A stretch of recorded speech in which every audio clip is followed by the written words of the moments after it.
Les aseguramos que las nuevas autoridades recibirán una gestión ordenada que les permitirá engancharse rápidamente y mantener el ritmo, especialmente de la vacunación. A la fecha, 12 ministerios han presentado sus informes en las conferencias de prensa de los lunes y viernes de cómo encontraron sus respectivas gestiones, cuáles son los resultados, los avances alcanzados y cuáles son los desafíos para la nueva gestión gubernamental. Como todos sabemos, al iniciar nuestra gestión no teníamos vacunas y, sin embargo, la nueva gestión ingresará a partir del 28 de julio con la seguridad de que tendrá más de 68 millones de dosis de vacunas contratadas por el Estado peruano. Esta buena noticia se debe a la suscripción de contratos con una serie de laboratorios, así como a la donación que recibimos gentilmente hace un par de semanas del gobierno de los Estados Unidos. Quiero reiterar a toda la población que las vacunas, todas las vacunas adquiridas por el gobierno peruano son seguras, efectivas y cuentan con el respaldo internacional, incluida la Organización Mundial de la Salud, por lo que debemos estar tranquilos de que estamos recibiendo las vacunas que protegen nuestra vida. En esta oportunidad me acompaña la ministra de Comercio Exterior y Turismo, Claudia Cornejo, con quien informaremos de las decisiones adoptadas en el Consejo de Ministros del día de hoy. Sobre las normas que hemos tratado, hoy aprobamos 2 decretos de urgencia en materia educativa. El primero, cuyo objetivo es garantizar la continuidad de las acciones de SUNEDU en el proceso de licenciamiento, supervisión y fiscalización en aplicación de la ley universitaria.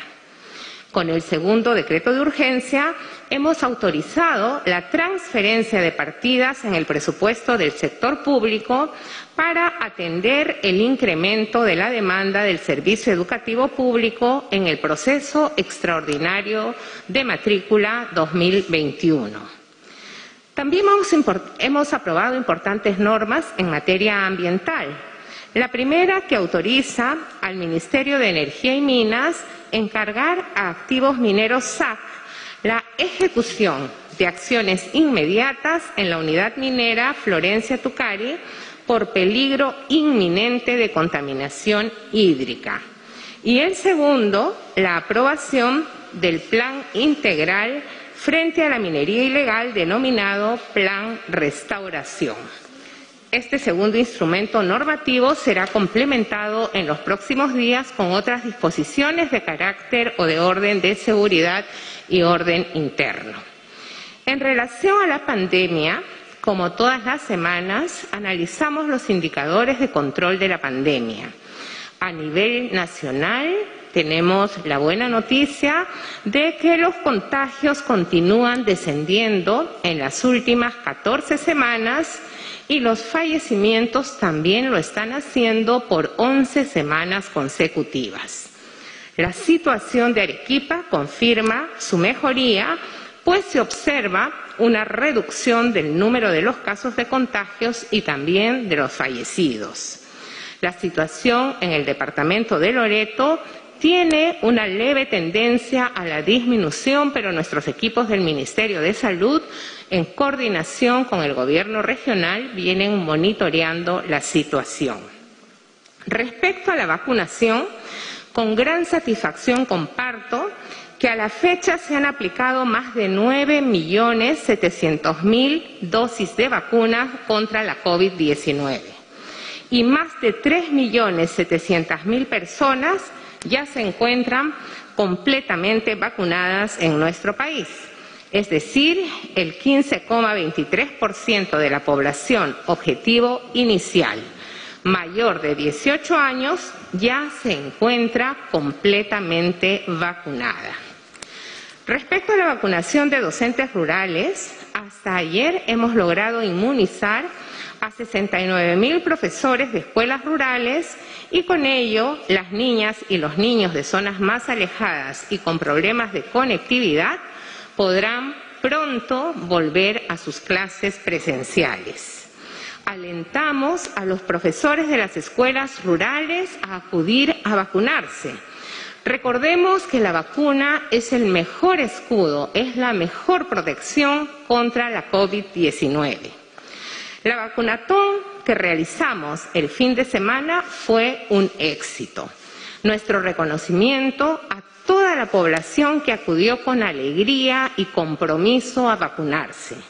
De manera especial queremos expresar nuestro agradecimiento a las brigadas de vacunación, al personal médico, a las enfermeras, a los voluntarios, voluntarias, al personal del servicio de limpieza, a la Policía Nacional, a nuestras Fuerzas Armadas, que trabajaron intensamente, con mucho entusiasmo y alegría, para que más peruanos y peruanas podamos estar inmunizados.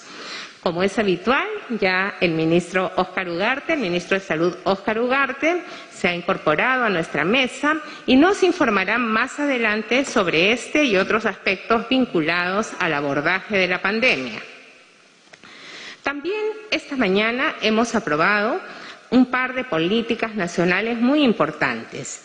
La primera es la Política Nacional de Vivienda y Urbanismo, con un horizonte temporal al 2030. Esta política será explicada de manera sintética por nuestra ministra de Vivienda y Construcción, Sol Ángel Fernández, quien se encuentra también acompañándonos en la mesa. Asimismo, el día de hoy hemos aprobado la publicación de la Política Pública de Reforma del Sistema de Justicia. Esta política pública ha sido el resultado de un trabajo coordinado entre diversos poderes públicos, precisamente en el marco de la Comisión para la Reforma del Sistema de Justicia. A continuación, la ministra Sol Ángel Fernández, de Vivienda, Construcción y Saneamiento, pasará a comentarnos los alcances de la política que hemos aprobado esta mañana. Ministra. Muchas gracias. Buenas tardes con todos. El día de hoy es un día muy importante. Consideramos que es un día histórico para nuestro país, pues hemos dado grandes pasos para poder ayudar a las familias más vulnerables a acceder a viviendas dignas y de calidad. Como sabemos, por muchos años nuestras ciudades han crecido de manera desordenada, sin planificación urbana y haciendo un uso ineficiente del suelo. Eso ha traído como consecuencia que muchas familias tengan grandes dificultades para acceder a una vivienda de calidad. Es por ello que el día de hoy, en el Consejo de Ministros, hemos aprobado la Política Nacional de Vivienda y Urbanismo, que crea el marco que articulará el trabajo a los 3 niveles de gobierno para poder tomar las acciones necesarias para atender a las familias que más lo necesitan. En esta política se crea, por ejemplo, la vivienda de interés social prioritaria, que está orientada a poder atender a las familias de niveles socioeconómicos D y E, que históricamente no han podido acceder a los beneficios de los programas de vivienda del Estado. Asimismo, hoy es un día histórico porque en el Congreso de la República se acaba de aprobar la Ley de Desarrollo Urbano Sostenible. Este es un instrumento que ha sido trabajado de manera articulada desde el Ejecutivo y también en coordinación con la Comisión de Vivienda del Congreso para poder agilizar y trabajar de manera proactiva en la generación del suelo que necesitamos para construir más viviendas de interés social que las familias más vulnerables necesitan en este momento.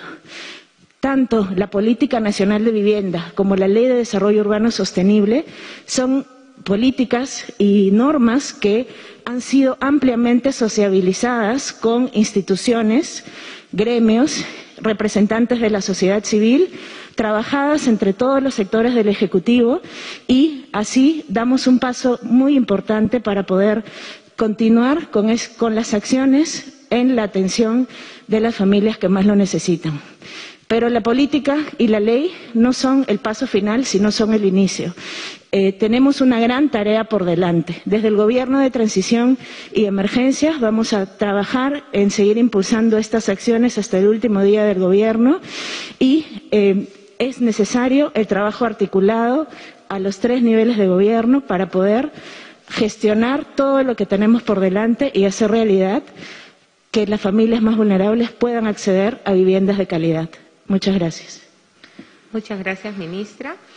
Esta mañana también en el Consejo de Ministros tuvimos la oportunidad de conocer de una importante noticia. Está con nosotros la ministra de Comercio Exterior y Turismo, Claudia Cornejo, precisamente para informarnos de la aprobación de un importante tratado para nuestro país, el Tratado Integral y Progresista de Asociación Transpacífico. Ministra, por favor. Gracias, Premier. Efectivamente, el día de hoy ha sido un día muy productivo y que, como ha mencionado la Premier, quisiéramos compartir con ustedes esta excelente noticia que finalmente, después de muchos años y gracias al trabajo colaborativo y coordinado con el Congreso de la República, en particular con la Comisión de Relaciones Exteriores, de Comercio Exterior y Turismo, el Congreso ha tenido a bien ratificar el tratado más conocido como el CPTPP. Este es un tratado de nueva generación, es un tratado además que comprende a bastantes países con los cuales ahora el Perú va a poder tener beneficios arancelarios, entre otros, para sus empresas. Este tratado es un tratado de los más grandes en el mundo y está comprendido por 11 países en 3 continentes: Australia, Brunei, Canadá, Chile, Japón, Malasia, México, Nueva Zelanda, Singapur, Vietnam y el Perú. Quisiera también mencionar que este bloque comprende alrededor del 15% del comercio global y, en ese sentido, el Perú y sus empresas están accediendo ahora a un mercado de alrededor de 500 millones de consumidores, abriendo grandes espacios de posibilidades para que las empresas peruanas, en particular las pymes, puedan exportar, sobre todo en aquellos sectores como el textil, el agrícola y el manufacturero, que son tan importantes de poder seguir desarrollando. Este es un acuerdo, como mencionaba, de nueva generación porque comprende capítulos especiales correspondientes a cooperación y apoyo a las pequeñas y a las medianas empresas, temas de educación, ciencia y tecnología, investigación, asuntos laborales y medioambientales. Quisiera rescatar que este es el resultado, además, de una política comercial que es una política ya de Estado, que se ha venido desarrollando de manera exitosa durante los últimos casi 20 años y la cual nos está dando excelentes frutos. En el mes de mayo hemos tenido un récord en las exportaciones, creciendo a un ritmo incluso mayor que el año 2019, año pre-COVID. En ese sentido, es para nosotros un gusto poder dejar ya este tratado ratificado por el Congreso de la República y en los próximos días seguramente vamos a poder firmar los decretos supremos tanto de la Cancillería como del MINCETUR para poder ponerlo en vigencia y que empiece pues a estar al servicio de las empresas, sobre todo de las pymes peruanas. Muchas gracias. Muchas gracias, ministra. Y a continuación, el ministro de Salud, Óscar Ugarte, compartirá información sobre la lucha contra la pandemia y el proceso de vacunación. Adelante, ministro. Gracias, Premier. Lo primero que queríamos decir es que el resultado final del vacunatón de este fin de semana pasado confirma que se vacunaron 250.414 personas, o sea, bastante más de lo que en un conteo rápido esa noche dijimos, un poco más de 220.000, lo que demuestra que ha sido un éxito, pero demuestra además que hay una gran voluntad por parte de la población de acudir a vacunarse en la medida en que se facilite el acceso, sobre todo con horarios como los que se acordaron. Y vinculado a eso, debemos decir también que este fin de semana, es decir, el sábado 17 y domingo 18, tenemos la segunda vacunatón, donde se va a vacunar a los que aún después de la primera vacunatón no hayan llegado y por lo tanto están todavía rezagados. Se va a continuar vacunando a los de 47, 48 y 49 años y vamos a ampliar a los de 45 y 46. Esperamos que, como en el fin de semana que ha pasado, eso sea también un éxito. Pero queremos también informar con un poco más de detalle, porque el señor presidente ya informó hoy más temprano, que ya tenemos una planificación de la vacunación hasta fin de año, que es parte de lo que vamos a entregar a las nuevas autoridades electas, de tal manera que puedan tener una ruta de continuidad del proceso de vacunación. Como se observa en esta lámina, este es un señalamiento de la cantidad de vacunas que han llegado desde el mes de febrero, que es cuando se inició con 1 millón de vacunas de Sinopharm, y luego lo que fueron llegando en marzo a abril progresivamente, particularmente Pfizer. Luego hemos recibido algunas otras vacunas otorgadas por COVAX Facility, como se ha ido anunciando. Los colores corresponden, aquí está la leyenda, el azul es Pfizer, el verde claro es Sinopharm, el anaranjado es COVAX y el rojo es AstraZeneca. Y ahí están las cantidades que hemos venido recibiendo. Para este mes de julio esperamos recibir hasta el fin de mes un total de 9 millones que, sumados a los meses anteriores, hacen de enero a julio, digamos de febrero a julio, 19.6 millones de dosis, que es lo que se está recepcionando con el gobierno que preside el presidente Sagasti. Pero queremos señalar que lo que está previsto recepcionar de agosto a diciembre, que están en las barras siguientes, son cantidades incluso mayores, lo que permite garantizar la vacunación de la población que falta. Nosotros estamos ya en la base de 40 años, esperamos esto ampliar hasta fin de mes y que estará pendiente, por lo tanto, a partir de agosto, la continuidad de estos grupos de vacunación, más luego en adelante vamos a presentar un cuadro de lo que serían los mayores de 30 años, de 20 años hasta los menores.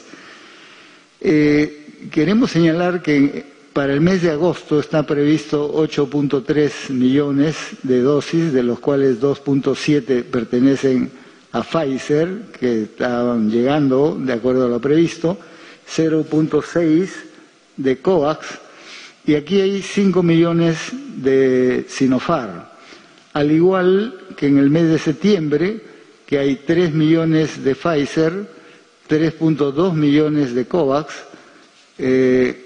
aquí tenemos 0.2 de AstraZeneca y 5 millones de Sinopharm, que hace 11.4 millones. Sin embargo, estos 5 millones de Sinopharm de agosto, como los otros 5 del mes de septiembre, vamos a consultar con las nuevas autoridades, porque obviamente esta es una compra que debiera ser, digamos, autorizada, y por eso la posibilidad de consultar en los próximos días o cuando se proclame a las nuevas autoridades la confirmación de estos 10 millones de dosis de Sinopharm, que sin duda tiene que ser con autorización, digamos, consentimiento de las nuevas autoridades. De ahí en adelante, octubre, noviembre y diciembre, como ustedes pueden ver, tenemos 10 millones mensuales. Aquí están los componentes de Pfizer, de COVAX Facility y de AstraZeneca, y hasta enero, que llegará 7 millones y medio de vacunas de AstraZeneca, de un total de 14 millones, que es lo contratado con AstraZeneca y que estarán llegando en los meses previos. Como se puede ver, por lo tanto, tenemos cantidad de vacunas suficientes para completar la vacunación de todas las personas. En este cuadro podemos ver claramente las cantidades de dosis que han venido llegando por mes y las que van a llegar en los meses siguientes hasta enero, lo que hace un total de 78.7 millones, que es bastante más de lo que anteriormente habíamos anunciado, porque lo que ha sucedido es que se ha seguido negociando. Aquí se han incluido los 2 millones de donación del gobierno de Estados Unidos, pero nuevas adquisiciones de vacunas que también se han concretado y que en el proceso acumulativo se muestra en la siguiente columna. Debemos decir que hay todavía en proceso de negociación otros contratos que esperemos si salen de aquí a fin de mes o quedará para que el siguiente gobierno los concrete, como son con Gamaleya, que ya está a punto de la suscripción final, y eso es por 20 millones de dosis adicionales, y de Johnson & Johnson, que también está a punto de concretarse por otros 5 millones. Tenemos además en este cuadro, para que se tenga conocimiento, cuál es la cantidad de personas a vacunar por grupo de edad. Como ya se anunció, de 80 a más eran 800.000, de 70 a 79, 1.400.000, de 60 a 69, 2.400.000. Todo esto ya se ha ejecutado. El proceso de 50 a 59 está en curso, son 3.400.000. El de 40 a 49 está empezándose en estas semanas, ya iniciamos la semana pasada y continuarán, son 4.400.000. Las de 30 a 39 son 5.200.000, de 20 a 29 5.700.000, de 18 a 19 años 1 millón, y ya hemos incorporado al plan de vacunación los chicos de 12 a 17, o sea, los adolescentes, que son 3.100.000, lo que ha ampliado la población objetivo, que antes decíamos 24.300.000, a 27.400.000. Esta es la nueva meta, y de acuerdo a lo que señalamos aquí, este es el cronograma. Parte de esto ya se ha venido cumpliendo, estamos acá en julio, ya los de 40 se empezó con 40 y 49, estamos calculando que esto debe completarse entre agosto y septiembre, que en agosto ya puede iniciarse la vacunación de 30 a 39 y que puede estar culminando en octubre. Los de 20 a 29 pueden empezar el mes siguiente, a agosto, o sea, en septiembre, y que debería culminar en noviembre, y de los de 12 a 19 pueden empezar en octubre y terminar en diciembre. Esto es lo que tenemos como programa hasta fin de año, esto es lo que estamos dejando a las nuevas autoridades, tanto en volúmenes de vacunas como en planificación. Y quiero terminar señalando que el Consejo de Ministros del día de hoy, este es otro tema diferente, pero está relacionado sin duda, es un decreto de urgencia que dicta medidas extraordinarias para el funcionamiento de los servicios, particularmente garantizando la disponibilidad de recursos humanos, nombramiento de personal. Están aquí señalados, se ha aprobado los pagos de servicios complementarios en salud en establecimientos de salud de segundo o tercer nivel, por estas cantidades, un costo total de 68.900.000, contratos CAS-COVID y otros contratos que hay que garantizar su financiamiento por 496 millones, continuidad de seguro de vida y gastos de este tipo 8 millones, es decir, una partida de 574 millones para garantizar que los recursos humanos van a seguir contratando y por lo tanto participando y dejándole al gobierno entrante lo necesario para un financiamiento que tendrá que ser ampliado luego por las nuevas autoridades ya para el último trimestre. Entonces, de un lado tenemos vacunación caminando y con recursos que vamos a trasladar al siguiente gobierno y recursos humanos financiados que garantizan el funcionamiento de los servicios para adelante. Gracias. Muchas gracias, ministro. Adelante, Silvana. Muchas gracias, ministro. Entonces, damos pase a... ya se dan por concluidas las declaraciones, ¿verdad? Damos pase a las preguntas. Empezamos con TV Perú. Adelante, por favor. Sí. Ministro, muy buenas tardes. Ministra, usted ha iniciado la conferencia destacando que todas las vacunas adquiridas por el gobierno peruano son efectivas, ¿verdad? Siguiendo esa línea, quisiera preguntarle sobre la Embajada de China, a Ernesto Bustamante. Como sabemos, él es un virtual congresista de Fuerza Popular. En sus redes sociales, la Embajada de China le ha dicho que es delito privar el derecho a la salud con mentiras. Y recordemos que también el ex candidato Aliaga también dijo que Sinopharm no era efectiva. Permítame, por favor, hacerle otra pregunta al ministro Ugarte. Hemos notado que usted, ministro, ha llegado tarde a esta conferencia porque comprendemos que estamos en una situación política complicada. Estamos alrededor del Palacio de Gobierno porque hay manifestantes afuera. Quisiéramos saber si usted ha tenido algún altercado con los manifestantes al momento de su llegada, por favor. Y sobre la alza de los precios de combustible, ¿puede ser esto controlado, digamos? Me refiero al desabastecimiento del GLP. Y, por favor, si me permite una última pregunta, ya a estas alturas, si no hay una proclamación de un presidente, ¿eso va a afectar la transferencia? Por favor, muchas gracias. Bueno, muchas gracias por sus preguntas.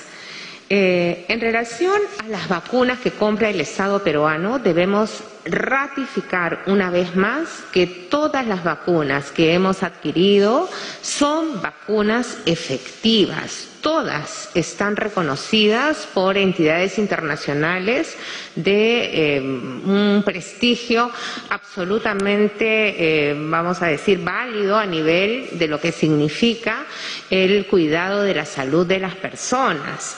No hay un solo estudio experto serio que diga que estas vacunas no son efectivas. Seguramente el doctor Óscar Ugarte va a poder ampliar un poco más sobre los estudios que más bien demuestran lo contrario. Yo creo que es importante que las personas, cuando queremos informarnos, acudamos a los que saben. Si, por ejemplo, yo me rompo una pierna, voy a un traumatólogo.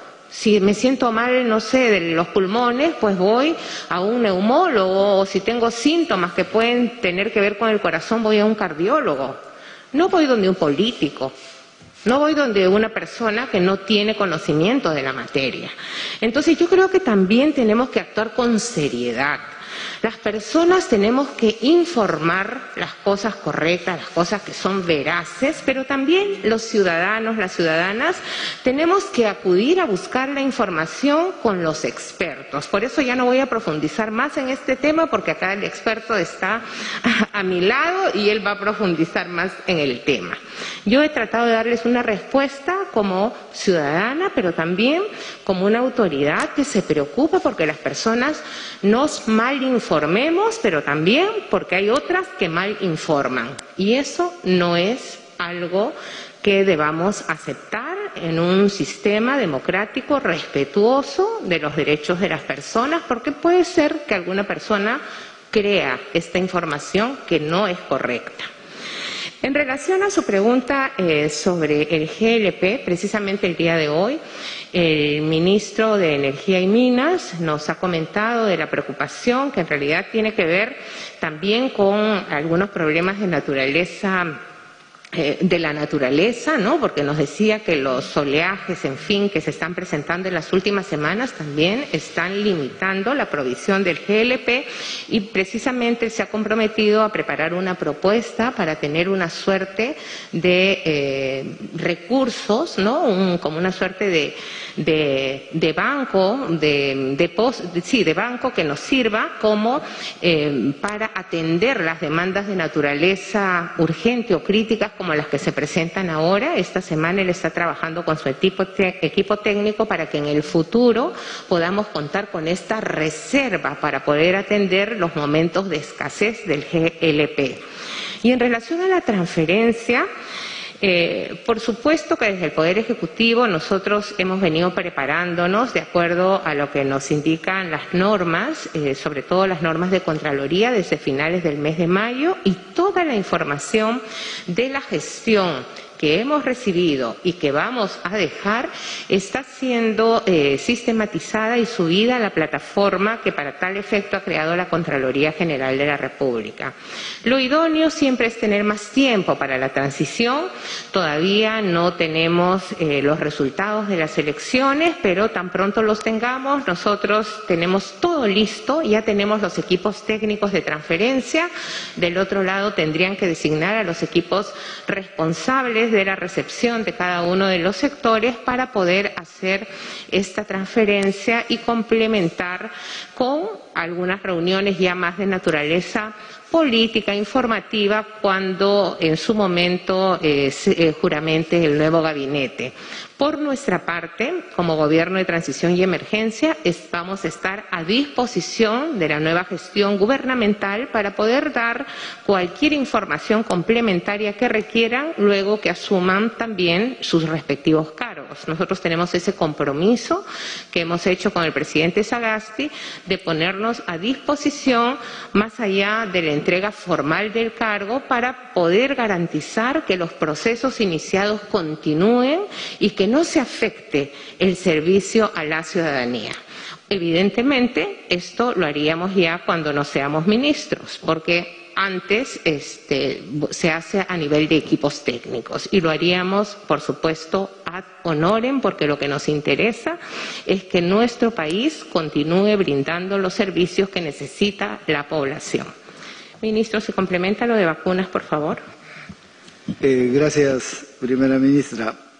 Bueno, efectivamente existen ahora evidencias claras en el país respecto a la efectividad de la vacuna Sinopharm.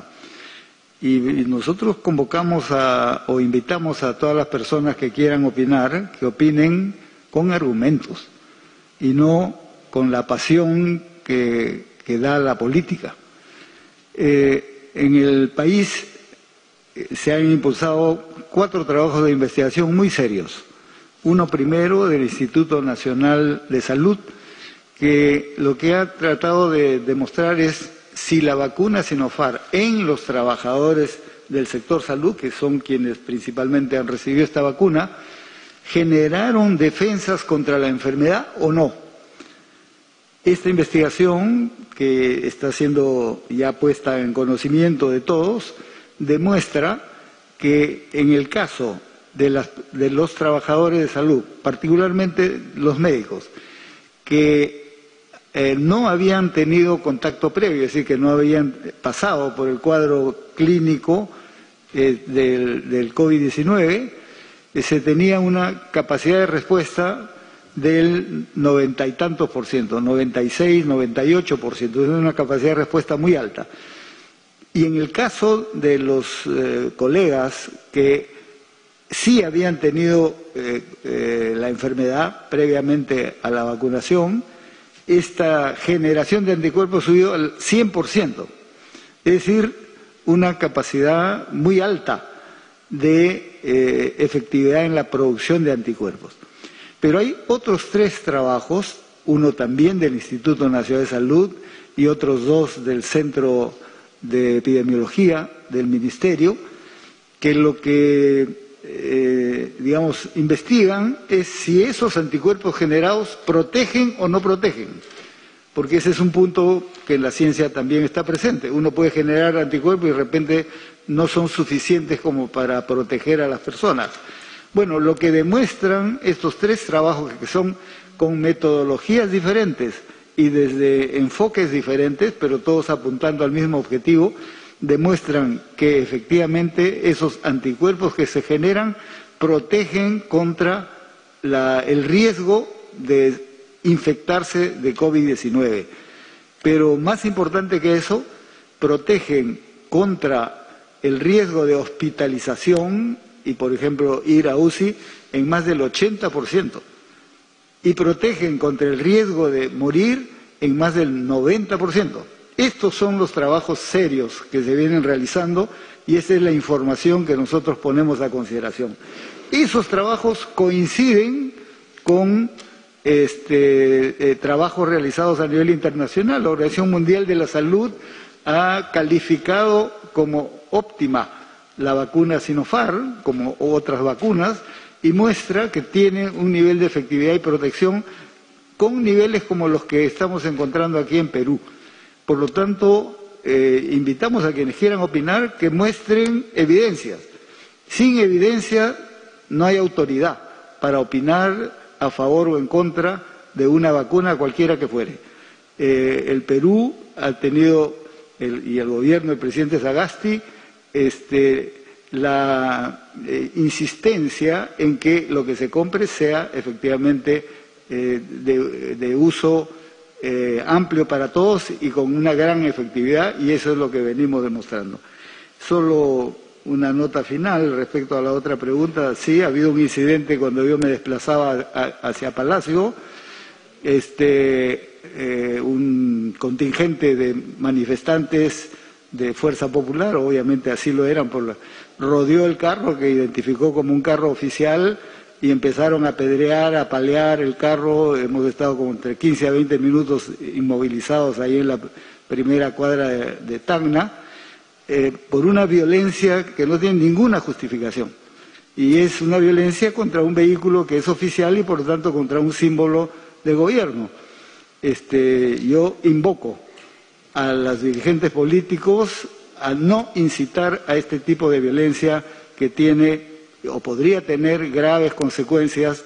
En este caso, felizmente llegaron refuerzos, desbloquearon esa acción y pudimos llegar a esta conferencia de prensa. Gracias. Muchas gracias, ministros. Entonces, damos pase a la pregunta de Alexander Mamani, de Radio y Diario Exitosa de Arequipa. Buenas tardes. Alexander Mamani, del Diario Exitosa de Arequipa. A la Premier, ¿por qué el Gobierno Nacional cuenta más de 9.000 fallecidos por COVID-19 en la región Arequipa, cuando en la Gerencia Regional de Salud el conteo va por los 6.000 fallecidos? ¿Por qué no hay una uniformidad en el conteo de personas muertas por el COVID? Además, las autoridades regionales señalan al MINSA de no haber cumplido los compromisos de dotación de vacunas, impidiendo el desarrollo de una vacunatón y el avance con nuevos grupos etarios de 46 y 47 años, y que además no llegarán vacunas hasta el 22 de julio. ¿Qué tiene que decir el MINSA respecto a este tema?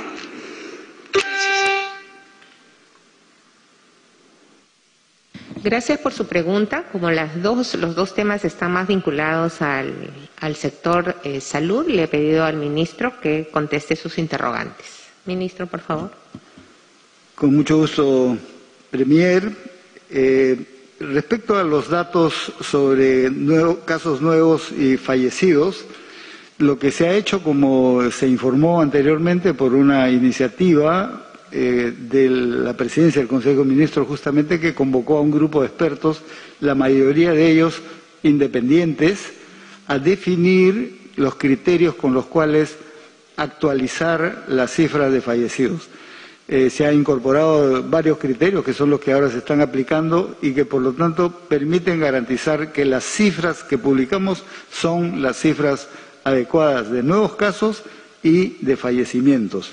Y esto también se está haciendo en Arequipa. Eso nos ha permitido observar en los últimos días, y hemos presentado un informe de ese tipo al Consejo de Ministros hoy en la mañana, que felizmente en el caso de Arequipa ya empezó la reducción de nuevos casos y de fallecidos. Y esto nos alegra porque se ve que las medidas adoptadas, tanto de contención de la enfermedad y restricciones que en su momento no se entendieron adecuadamente, pero que son las que se aplican cuando hay un riesgo extremo, y Arequipa estaba en riesgo extremo, no solo la provincia de Arequipa, sino otras provincias, pero ahora, felizmente, esa situación ya ha cambiado, ahora hay menos casos y hay menos fallecidos.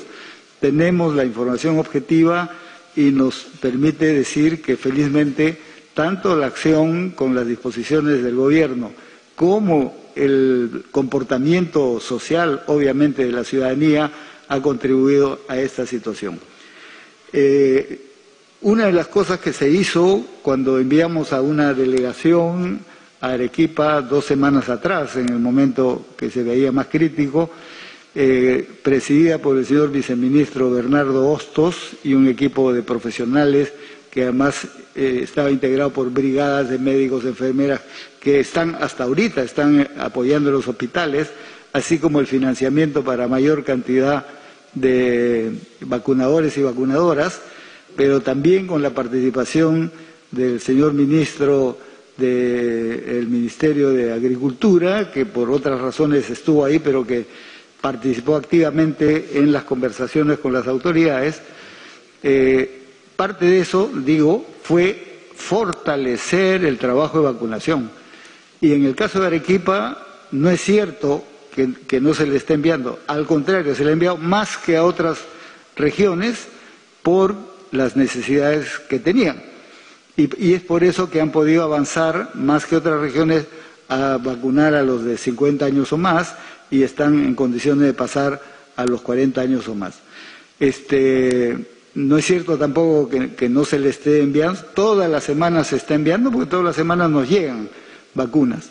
Esta semana también les va a llegar y la subsiguiente igualmente.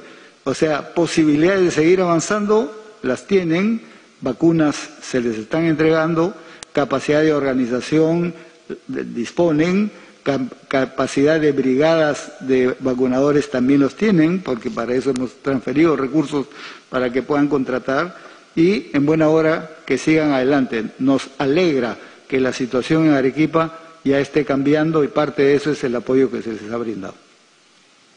Gracias. Vamos entonces con la pregunta de Joel Robles de La República.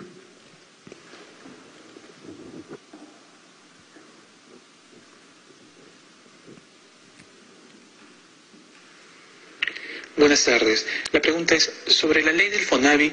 ¿Para cuándo presentarán a sus representantes de la comisión ad hoc y destrabar el proceso de devolución de aportes a los fonavistas? Ya que han pasado casi 3 meses desde que se promulgó la ley y solo faltan los miembros del Ministerio de Economía y Finanzas y la ONP, el cual está retrasando el plan operativo. Muchísimas gracias por su pregunta, que me permite explicar nuevamente que esa ley aprobada nos involucró a la presidencia del Consejo de Ministros en una tarea que nosotros no teníamos. La Secretaría Técnica de FONAVI, y esto lo conocen perfectamente los fonavistas, estaba a cargo del Ministerio de Economía y Finanzas. Entonces hemos tenido que hacer todo un procedimiento normativo para transferir no solamente la Secretaría Técnica a la presidencia del Consejo de Ministros, que reitero, jamás ha sido nuestra función, sino también hacer la transferencia del personal, de los bienes, de los recursos para poder administrar el FONAVI. Por eso, esto es lo que sucede cuando no se dan las leyes acorde a las necesidades, porque si lo que se quería era una ejecución rápida, no tenían que haber cambiado de institución. La Secretaría Técnica de FONAVI había estado funcionando bien en el MEF, tiene un personal inmenso. Hemos tenido que trasladar todo a la presidencia del Consejo de Ministros y por eso es que se ha demorado el proceso. Hemos tenido que habilitar nosotros también, hacer habilitaciones de carácter normativa para poder administrar todo ese pliego de FONAVI que, reitero, nunca estuvo en la presidencia del Consejo de Ministros. Ya lo hemos hecho porque se tiene que seguir todo legalmente, como se imaginarán. Trasladar una entidad a otra requiere pues inventarios, etcétera, etcétera. Ya está esta situación. Estamos a la espera de que tanto el MEF como la ONP designen a los representantes para que se instale la comisión. Pero ya ahora sí la Secretaría está en la PCM. Eso es lo que ha demorado y lo explicamos desde el día en que se aprobó la ley.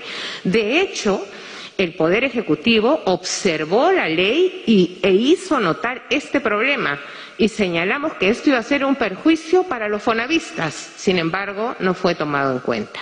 Gracias. Muchas gracias. Damos pase a la pregunta de Stephanie Pineda de RPP.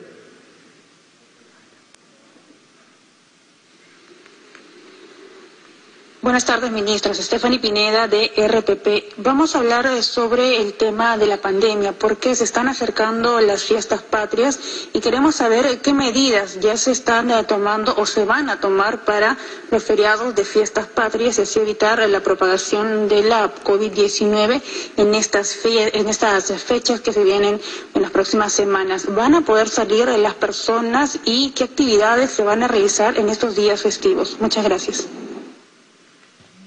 La ministra de Comercio Exterior y Turismo le va a absolver la interrogante. Ministra, por favor. Muchas gracias. Las medidas que se han previsto para 28-29 de julio son las mismas medidas que están ahorita vigentes y dependen del estado en el cual se encuentre el departamento, ya sea moderado, alto, muy alto o en extremo. Entonces, esas medidas no han cambiado y, por supuesto, lo que sí hacemos un llamado a todos los ciudadanos y ciudadanas, como de costumbre, de que se tienen que cuidar, que tienen que seguir cumpliendo con todos los protocolos vigentes, no solamente el uso de la mascarilla, sino también el distanciamiento social y, por supuesto, la recomendación de poder realizar las actividades al aire libre siempre y cuando esto sea posible para todos ellos. Gracias. Esas han sido todas las preguntas.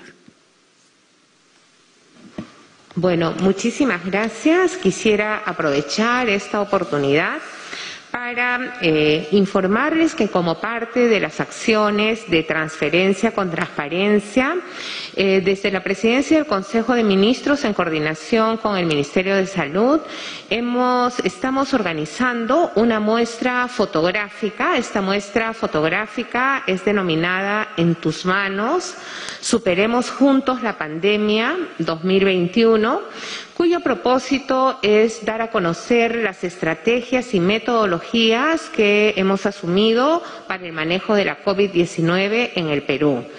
Esta muestra se ha organizado en los 3 pilares a través de los cuales hemos organizado nuestra acción frente a la pandemia, es decir, prevención, atención y vacunación, y va a estar disponible al público de manera gratuita en la explanada del Lugar de la Memoria, la Tolerancia y la Inclusión Social, el LUM, a partir de este sábado 17 de julio. Los invitamos y las invitamos.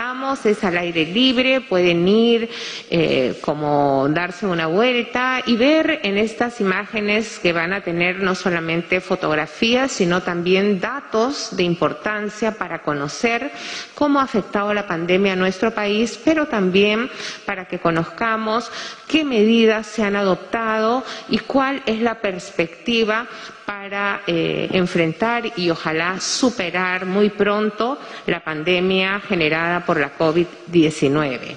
Solamente recordarles nuevamente que la vacuna es vida y que todas las vacunas adquiridas por el Gobierno de Transición y Emergencia, liderado por el presidente Francisco Sagasti, son vacunas efectivas, son buenas para nuestra vida y nuestra salud, y si necesitan o requieren alguna información adicional respecto de las vacunas, respecto de su importancia, respecto de los riesgos o del tipo de vacunas que se están aplicando en los centros de vacunación, los invitamos a visitar la página web Pongo el Hombro, pero también pueden visitar la página web del MINSA.